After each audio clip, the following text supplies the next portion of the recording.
right. I want Mr. Causeway and Annette Causeway to stand next to each other. And hold your sign out so everybody can see it, Sanjali. There you go. These two are married before the book begins. Yeah, they're married. Mr. Causeway, what's the little D mean next to his name? It means he's deceased when the book begins. Yeah, I know. Sorry, Ben. However, I want you to see the family grouping. Mr. Causeway and Annette Causeway are husband and wife. Pierre is their son, and Antoinette is their daughter. Thank you so much, Jean Reese, for naming the mom Annette and the daughter Antoinette. That won't be hard to remember. But that is your family grouping. Pierre is not quite right. There's something not quite right with Pierre. So you'll meet him and figure that out. But this is your family grouping. Over here, you'll notice these people's last names are Causeway as well. Mr. Causeway was a busy man. Does that delicately enough put it? He is a busy man. During his marriage, he took his marital commitments lightly and spread his seed all over the Caribbean islands. And so, I know that's awkward, sorry. Sorry. Alexander Causeway is definitely one of his children. Sandy Causeway is a grandson, and I'm not sure if Sandy Causeway is Alexander Causeway's son or not. I need to untangle that. But Sandy Causeway is a grandson, Alexander Causeway is a son, and Daniel Causeway might be. Because Mr. Causeway is pretty generous with his bastard children and gives their mothers money. So Daniel Causeway potentially is not really his kid, but wants in on the money action. So he claims he is. Claims he is, but he isn't necessarily an actual son. So this means, by the way, that Antoinette over here has a bunch of half brothers who are illegitimate children of her father. Okay? All right. Sorry. The people in the video are going to hate me. The colors are important. So I'm stealing a group's thunder here. They're going to present this on Monday, so I'm stealing it from you. If you are peachy colored, that means you are what's known as a white Creole. You are of European descent, but you have been born and raised in the West Indies. What do you call that color? Beige. I'm sorry. If you're beige, not peachy.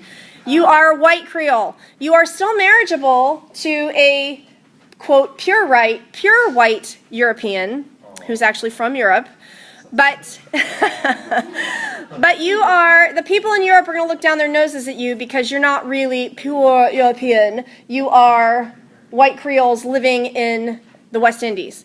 You people who are orange, you are the colored group.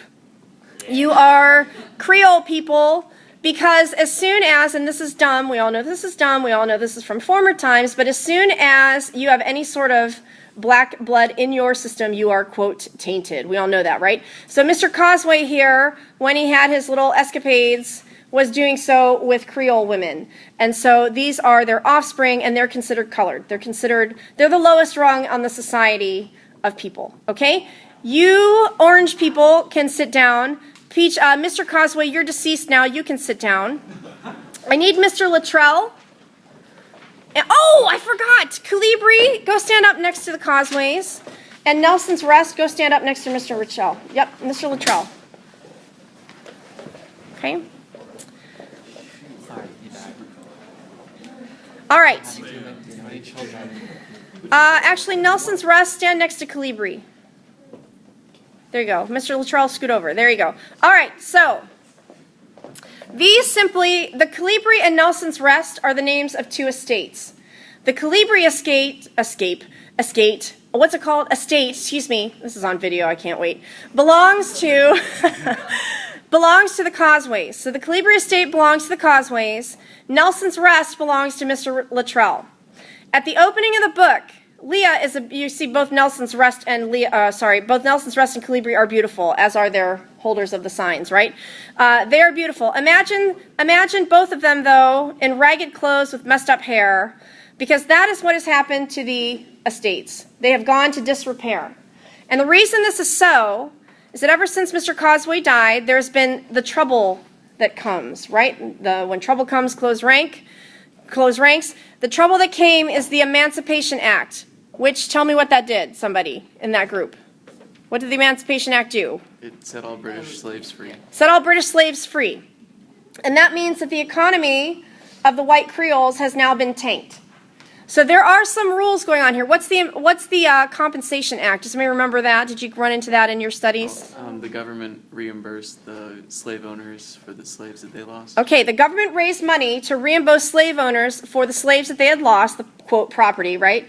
And the thing is, you were supposed to be compensated for the loss to hopefully prop up the economy. Trouble is, there wasn't enough money. Not everybody got it. So, Mr. Luttrell, you are a white Creole who had slaves that are now emancipated, but you have not received the compensation for your, quote, property. So something happens to Mr. Luttrell, and I'm not going to tell you what. It's pretty quick in the book. You'll find out really quick. He just goes away. So you can go away, Mr. Luttrell. Yeah, bye-bye, Mr. Luttrell. And Nelson's Rest is left empty. So, Annette Causeway and Antoinette and Pierre, this is the opening of the book that you're reading. They're on a Calibri estate that's now in disrepair. There are still servants hanging about because, as happened in the American South, they aren't educated, they have nowhere to go, they don't own property. And you can imagine, just as the American South, just because you are emancipated doesn't mean white people are going to treat you equally. So they're still hanging about. Christophine, can you go stand up there next to Annette, Annette, please? Go stand up to Annette. Christophine is a Creole woman. She is very dark-skinned. You're going to read about her.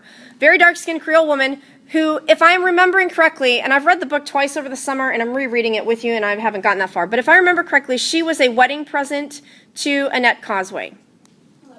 Yeah, I know, which shocks us now, because we're like, yes, Jenica's face, like, what? That's right, we're not used to talking about people as presents, and yet Christophine was a present to Annette, or maybe Annette's mother. That's where I'm getting confused. But at any rate, Christophine's been around in the family for a while.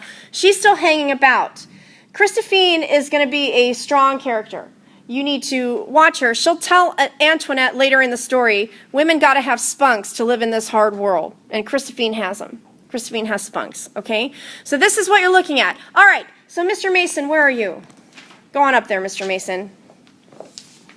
Go stand next to Nelson's Rest. After the book goes on for a little bit, so this isn't going to be in your reading today. I lied. Actually, it is. Haha, I take it back. Mr. Mason and some distant relatives of Mr. Luttrell show up at Nelson's Rest to occupy it. So these are, what color is he up there, that piece of paper?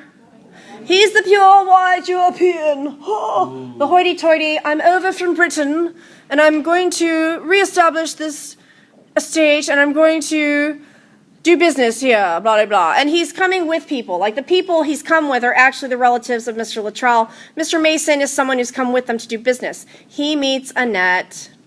Come on over here, Mr. Mason. That's right. And they get married. Symbolized by what, Sanjali?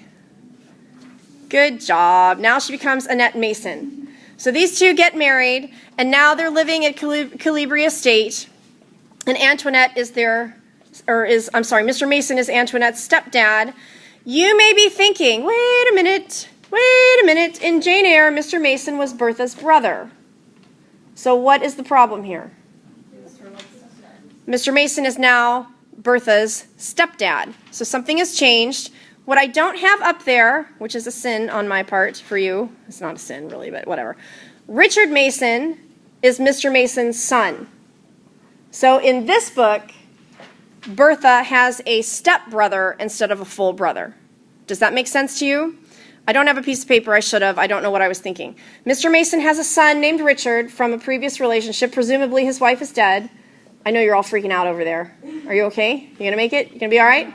Okay. I'm putting this on videos. You can always rewatch it. I know you're excited about that. Mr. Mason is now Antoinette's stepdad, and his son is Antoinette's stepbrother. And if you're going, but you just said Antoinette versus Bertha, who is Antoinette? Yeah, that's Bertha. So what Jean Reese is doing for you is giving you the story of how Antoinette became Bertha. That's the concept there. Let me think here. Aunt Cora, where are you? Hop on up there next to Annette. And where's Aunt Cora's husband? Hop on up there next to Aunt Cora. So Aunt Cora is Annette's sister, and Aunt Cora's husband is what nationality? He's completely, that's ethnicity. White is fine. And Aunt Cora is what ethnicity? White Creole. That's right. So again, I want you to understand, British people, this is why Rochester Mary's birth in the first place. British people very often could marry and did marry white Creoles. So they were considered marriageable. It was, but it wasn't quite as hoity-toity as if you'd married an actual European, right? They're still looking down their nose. And so at some point after Annette is married to Mr. Mason, he says to her, how come Aunt Cora never helped you out during the Troubles? And the response is, it's because Aunt Cora's husband was British. And now you understand, oh, he's snooty. He's not willing to help out his sister-in-law when they're in trouble, doesn't want to send his money overseas to his sister-in-law. And Aunt Cora, thankfully for you, your husband is now dead. Sorry, Nolan. Husband's now dead. So now she has the ability to help as much as she may or may not want to. Okay? That's how that works. And I think that is all you need. Did I forget anybody? I think that's all you need for the outset of the book. Okay, so give them a round of applause.